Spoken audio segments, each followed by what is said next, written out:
अस्सलाम वालेकुम my YouTube families, क्या हाल है सबका? ठीक है आप? मैं आज कुछ काम करना चाह रही थी इस टाइप का कि थोड़ा सा लेंथी भी हो और उसमें नॉलेज भी ज़्यादा हो। तो मेरी एक क्लाइंट आ गई आज, उनके काफ़ी बाल बेबी थे। मैंने सोचा कि रिबॉन्डिंग जो है वो आपको करके दिखाई जाए और उसका जो मेथड है वो बहुत आसानी के साथ अप्लाई करना और उसका रिज़ल्ट आपको दिखाया जाए। ये देखिए, ये उनका रिज़ल्ट जो है वो स्टिक्स का रिबॉन्डिंग का बहुत अच्छा है और उनके नीचे जो लेंथ है उसमें स्टिक्स भी हैं, क्योंकि पिछले साल उन्होंने ये स्टिक्स भी करवाई थी, तो अभी भी बाकी थी, तो उसमें ये लेयर बहुत अच्छी लग रही है। तो इनके बाल जो हैं माशाल्लाह हेल्दी हैं, अच्छा वॉल्यूम है इनके बालों का और काफ़ी वेवी कर्ली फ्लफ़ी से बाल हैं और इसका जो रिज़ल्ट आया है वो बहुत शानदार है। तो जो कि मैं आपको करके दिखाऊंगी, अभी स्टार्ट करूंगी तो साथ साथ मैं आपको बताती जाऊंगी कि ये मैंने कैसे अप्लाई किया है। तो मुझे काफ़ी लोगों ने कहा था कि प्लीज़ इसको शेयर किया जाए, ये बॉन्डिंग को। मेरे मिलने जुलने वाले जो हैं, जो मेरी फ्रेंड्स हैं, तो मेरे कुछ क्लाइंट भी ज़ाहिर है करवाना चाहते हैं, तो साथ में इन्होंने बाल इनके जो बॉब कट करवाया है, लॉन्ग बॉब कट। ये फॉर्मेसी की ट्यूब है, फॉर्मेसी कंपनी। ये इनके बालों की जो लेंथ थी वो मैंने ज़रा शॉर्ट कर दी है, रफ हेयर निकाल दिए हैं, क्योंकि इससे क्या होता है कि क्रीम जो थी वो वेस्ट होनी थी। कटिंग तो इन्होंने करवानी ही थी, जो वेस्ट लेंथ थी वो मैंने कटिंग कर दी है उसकी। अब मैं ये बालों की आप देख रहे हैं कि कितने फ्लफ़ी हैं, करली हैं, वेवी हैं। तो मैं इनकी सेक्शन कर रही हूँ। ज़रा फास्ट वीडियो दिखा रहे हैं इसलिए कि बहुत ज़्यादा टाइम लग जाता है, वैसे तो करने में कई घंटे लग जाते हैं, लेकिन वीडियो बनाने में जो है वो टाइम भी बहुत ज़ाया होता है और इतनी लंबी वीडियो के साथ बोरिंग शुरू हो जाती है और जो है वो लोग देख भी नहीं पाते, इसलिए मैंने इसको ज़रा शॉर्ट कर दिया है, स्पीड बढ़ा दी है मैंने थोड़ी सी। अब मैंने बहुत बारीक बारीक लेयर लेके फॉर्मेसी की जो स्ट्रेटनिंग क्रीम है, इसमें 2 प्रोसीजर होते हैं, स्ट्रेटनिंग और न्यूट्रलाइज़र, यानी इसको फिक्सर भी बोला जाता है, जो बालों को स्टे करता है, जो हमने उसकी लुक निकाली होती है। तो ये मैंने बहुत बारीक सी लेंथ लेके बहुत बारीक सेक्शन करना है साथ साथ, और मैं उसकी एप्लीकेशन कर रही हूँ। और आप प्लीज़ ग्लव्स ज़रूर पहने।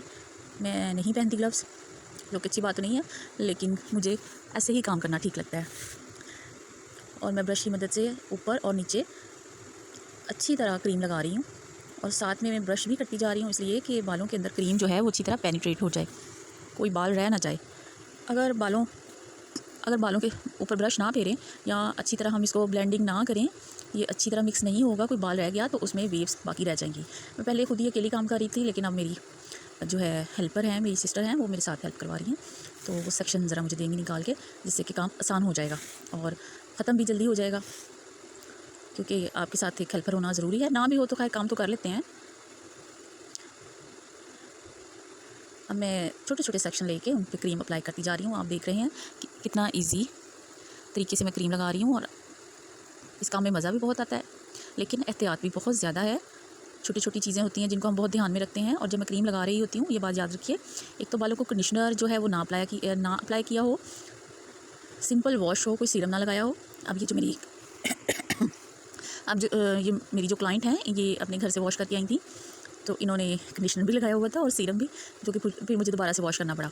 आपके बाल बिल्कुल ड्राई होने चाहिए, यानी सिंपल वॉश होने चाहिए शैम्पू के साथ, कोई भी केमिकल, बल्कि कोशिश करें कि जो हम लोग खुद शैम्पू लगाते हैं रिबॉन्डिंग से पहले हमें खुद ही लगाना चाहिए। खुद वॉश करने से तसल्ली हो जाती है, ताकि कोई ऑयल, कोई सीरम, कोई क्रीम जो होता है ना, वो निकल जाता है अच्छे तरीके से। और जो आप अपना काम खुद से करते हैं उस पर आपको यकीन होता है कि हाँ, ये मैंने बिल्कुल ठीक किया, तो इसलिए आप खुद से वॉश करें तो ज़्यादा बेहतर है। इसलिए मुझे इनका वॉश करना पड़ा बालों को। और जो मैं क्रीम अप्लाई कर रही हूँ, ये तकरीबन 5 सेंटीमीटर छोड़ के, रूट्स छोड़ के जो है वो मैं काम कर रही हूँ। जितना भी हम केमिकल का काम करते हैं, रूट्स को छोड़ के ही करना चाहिए।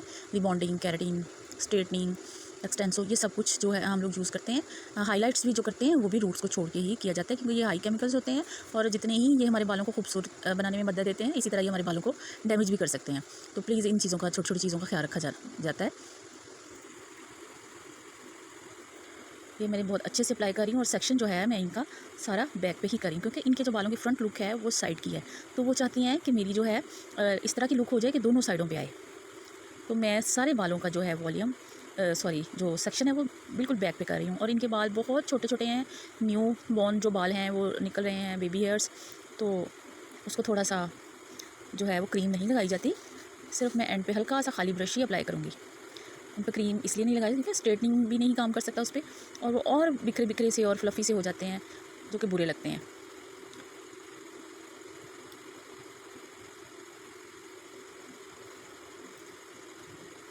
अब ये मैंने जो टाइम है इसका मेंशन होता है हर क्रीम के ऊपर, 25 मिनट, 20 मिनट, लेकिन बालों की अकॉर्डिंग भी लिखी जाती है। बालों की जो है लेंथ, उसकी जो है स्ट्रेंथ देखी जाती है, वो कितना बाल मोटा है, कितना केमिकल वाला है। तो आप उसको जो है वो एक दफ़ा थोड़ा सा खींच के देखें फ्लेक्सिबल है या नहीं। अगर बालों को हम खींचते हैं लास्ट तक की तरह वो लंबा हो जाता है, तो वापस अगर चला जाता है तो इसका मतलब है कि वो अभी तक उसने केमिकल ने वर्क नहीं किया। तो जब हम इसको खींचते हैं बाल को अपनी एक उंगली की मदद से दूसरी उंगली के साथ खींचते हैं तो वो बाल वापस नहीं जाता, उसमें हल्की वेव्स आ जाती हैं, खिंचाव आ जाता है बाल में, यानी वो अपनी लेंथ से थोड़ा सा बढ़ जाता है। तो इसका मतलब है कि आपका जो केमिकल है उसने वर्क कर दिया है। चाहे वो 45 मिनट लगें, चाहे आधा घंटा लगे, तो वो आपने खुद से चेक करना होता है कि हमारी क्रीम ने जो है वो वर्क कर दिया कि नहीं। अब हमने उसको वॉश करवा दिया, इनके बाल जो था वो ज़रा मोटा था, तो इस पर तकरीबन 45 मिनट लगे हैं और इनको वॉश करवाया है अच्छे से नीम गर्म पानी के साथ, और अच्छी तरह जो है वो हमने क्रीम निकाली है। क्रीम बिल्कुल भी नहीं रहनी चाहिए बालों में। अब मैं जो ड्रायर यूज़ कर रही हूँ वो बिल्कुल हीट वाला नहीं यूज़ कर रही, सिंपल जो हवा होती है, नॉर्मल टेम्परेचर जो होता है, इसका हीटर ऑन नहीं करते ड्रायर का, तो हमने सिंपल जो है ठंडी हवा उसके साथ इसको ड्राई करना है। ये नहीं कि गर्म हीट जो है उसके साथ इस्तेमाल नहीं करना। ये देखिए जी, ज़रा ड्रायर तो हमने कर लिया है, तो इसका जो रिज़ल्ट है, हाँ जी देखें ड्राई तो कर लिया, लेकिन जो इसका रिज़ल्ट है वो अभी स्ट्रेटिंग के बगैर ही बहुत अच्छा आया है। अभी हम इसको जब स्ट्रेट करेंगे तो फिर इनमें बहुत अच्छी सी शाइनिंग आएगी बालों में, और वॉल्यूम आप देख ही रहे हैं माशाल्लाह से।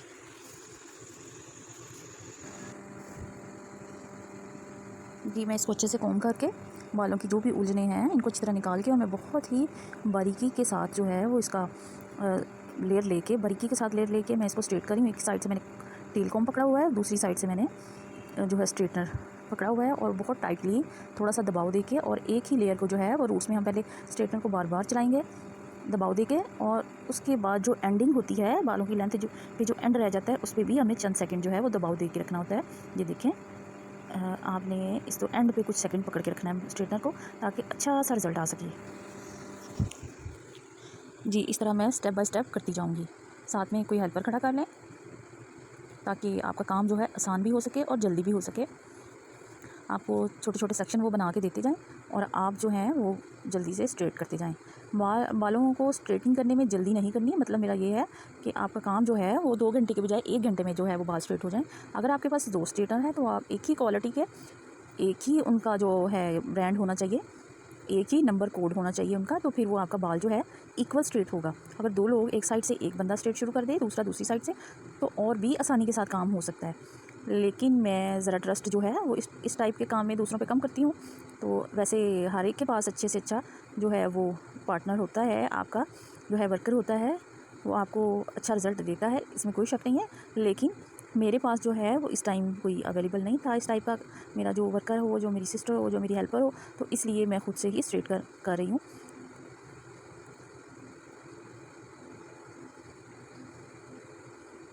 जितना छोटा सेक्शन लेंगे, बारीक लेंगे, थिन लेंगे, उतना ही आपका स्ट्रेटनिंग का जो रिज़ल्ट है वो शानदार आएगा। और आपका जो है आयरन जो स्ट्रेटनर है वो बहुत ही अच्छी क्वालिटी का होना चाहिए।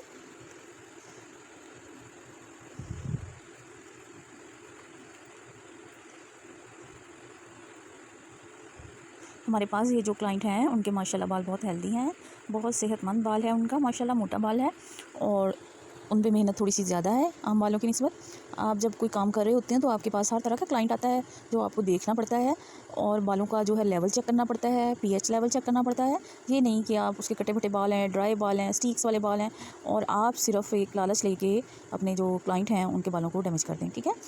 तो वो दोबारा से आपके पास तो काम करवाने के लिए नहीं आएगा, लेकिन आपकी रेपुटेशन भी ख़राब होगी। तो आप उनके साथ एक अच्छे एज ए फ्रेंडली, एक कह लें कि उनके साथ हमदर्द हो के जो है वो अपना समझ के उनका काम करें, क्योंकि क्लाइंट जो होता है वो आपके पास जो रेगुलर आता है वो आपका फैमिली मेम्बर ही होता है। तो आप उनको जितना अच्छा गाइड करेंगे वो आप पे ट्रस्ट करेगा, और आपके पास दोबारा भी आएगा। जब वो अपना रिज़ल्ट भी देखेगा, तो अच्छा रिज़ल्ट देखेगा, तो वो आपके पास दोबारा ज़रूर आएगा। इंशाल्लाह मेहनत से काम करें, ये तो आपको बेस्ट मिलेगा। वैसे भी जितनी मेहनत के साथ काम करते हैं तो अल्लाह पाक बरकत देता है। मैं थोड़ा सा रिलैक्स हो गई थी, तो थोड़ा सा थक गई थी, तो अब मेरी ये सिस्टर जो हैं वो स्ट्रेट कर रही हैं बालों को। जी, अब ये जो हमारा एंड हो चुका है स्ट्रेटनिंग का, ऑलमोस्ट कंप्लीट है। जो फ्रंट लुक है उसके लिए मैं दोबारा से ज़रा नीट लुक देने की कोशिश कर रही हूँ, बेस्ट से बेस्ट रिज़ल्ट देने की कोशिश कर रही हूँ। बाकी अल्लाह का शुक्र है, माशाल्लाह बहुत अच्छा रिज़ल्ट आया। अभी इनके न्यूट्रलाइज़र अप्लाई करेंगे, जिसके हम फिक्सर भी बोलते हैं। वो बालों को जहाँ पे होते हैं बाल, इनको जो हमने केमिकल लगाया था, क्रीम लगाई थी, उसको ये ब्लॉक कर देते हैं। हमारे जो बॉन्ड्स होते हैं ये ब्लॉक कर देते हैं। जब हम क्रीम लगाते हैं रिबॉन्डिंग क्रीम, तो वो जो हमारे बॉन्ड्स होते हैं, हेयर बॉन्ड्स, उनको तोड़ देते हैं, वीक कर देते हैं। और जैसे ही हम स्ट्रेटिंग करके बालों को अपनी मर्ज़ी की शक्ल दे लेते हैं, तो उसके बाद हमें फिक्सर या न्यूट्रलाइज़र की ज़रूरत पड़ती है, जो कि बालों को स्टे कर देते हैं वहीं पे जो हमने अपनी मर्ज़ी से बालों को शक्ल दी है। वो उनके जो बॉन्ड्स होते हैं वो उनको वहीं पे ब्लॉक कर देती है। ये स्ट्रेटनिंग का रिज़ल्ट है, लेकिन अभी जो है न्यूट्रलाइज़र लगाने के बाद जो रिज़ल्ट है आएगा वो ही मेन रिज़ल्ट होगा। स्ट्रेटनिंग जो है ये बहुत अच्छे से करने की ज़रूरत होती है। दूसरा, अब हम इसको स्ट्रेटनिंग को करके थोड़ा सा नॉर्मल टेम्परेचर दे देंगे, और जो बाल छोटा बड़ा रह निकल जाता है इसके साथ, जब बालों को हम स्ट्रेट करते हैं बालों की लेंथ भी बढ़ती है कुछ इंच, जो होती है 1/2 इंच या 1 इंच, जितना भी बालों में फ्लेक्सिबिलिटी होती है, तो ये बाल जो होते हैं ये थोड़ी सी इनकी लेंथ जो बढ़ जाती है।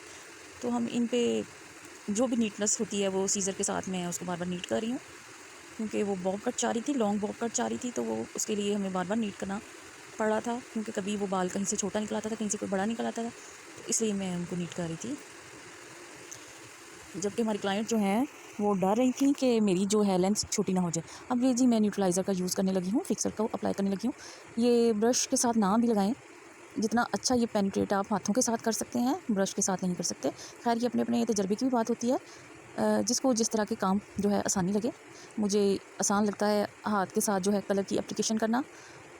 इसके साथ जो होती है ये मिक्सिंग बहुत अच्छे से हो जाती है। क्रीम जो होती है वो बालों के अंदर तक जो है वो मिक्सअप हो जाती है, कोई बाल छूटता नहीं है। आपको यकीन होता है कि आपने बहुत अच्छे से अप्लाई कर दिया है। बाकी हर इंसान का काम करने का तरीका अलग से है। मैं किसी को नहीं कह रही कि आप भी ऐसे ही करें, बस मैं अपना बता रही हूँ कि मैं इस तरह करती हूँ। आप लोग जो काम करते हैं हर बंदा अपना बेस्ट से बेस्ट दे रहा है, तो मेरा जितना काम है मैं उसी लेवल से काम कर रही हूँ। जितना मुझे आता है या जितनी मुझे समझ है या जितना मैंने सीखा है, तो मैं अपनी तरफ से अपना बेस्ट देने की कोशिश कर रही हूँ। और जो बच गई थी क्रीम है उसको ज़रा लगा रही हूँ भर भर के, क्योंकि मैंने वेस्ट तो करनी नहीं थी। इस क्रीम का कोई नुकसान ही नहीं है, जितनी अच्छी ये अप्लाई हो जाएगी तो उतना ही बेहतर है। हाँ, जो होती है रिबॉन्डिंग क्रीम जो होती है, जिसके साथ हम बाउंड्स को तोड़ते हैं, सबसे जो फर्स्ट जो लुक होती है उसमें जो हम क्रीम जो पहले 1 नंबर पे यूज़ करते हैं, उसको हम बड़ा सोच समझ के लगाते हैं।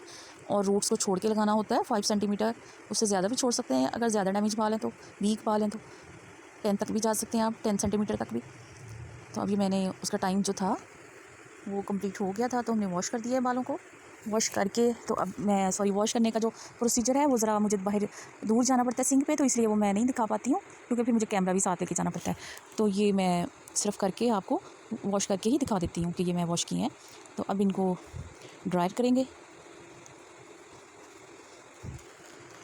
अब ये फाइनल रिज़ल्ट है। ड्रायर करने से पहले मैंने जो भी रिबॉन्डिंग के जो सीरम होते हैं या फिर कैप्सूल्स होते हैं प्रोटीन के, इसके बालों की प्रोटेक्शन के लिए, तो वो मैंने गीले गीले बालों में अप्लाई कर दिए हैं, ताकि बालों में जो खुरदरापन था, जो रूखापन था, वो बिल्कुल शाइनिंग करना शुरू कर दे, और बाल जो हैं वो रिपेयर भी हो जाएंगे, टूटेंगे भी नहीं। ये आहिस्ता आहिस्ता मैं कोम कर रही हूँ, इसमें मुझे स्पीड दिखाने की ज़रूरत नहीं है, बस ये कि मैंने नॉर्मल करना है बालों को। इसके लिए भी मैं गर्म हवा का इस्तेमाल नहीं कर रही, क्योंकि मुझे इसके लिए ज़रूरत नहीं है कि मैं इसको गर्म यूज़ कर सकूँ।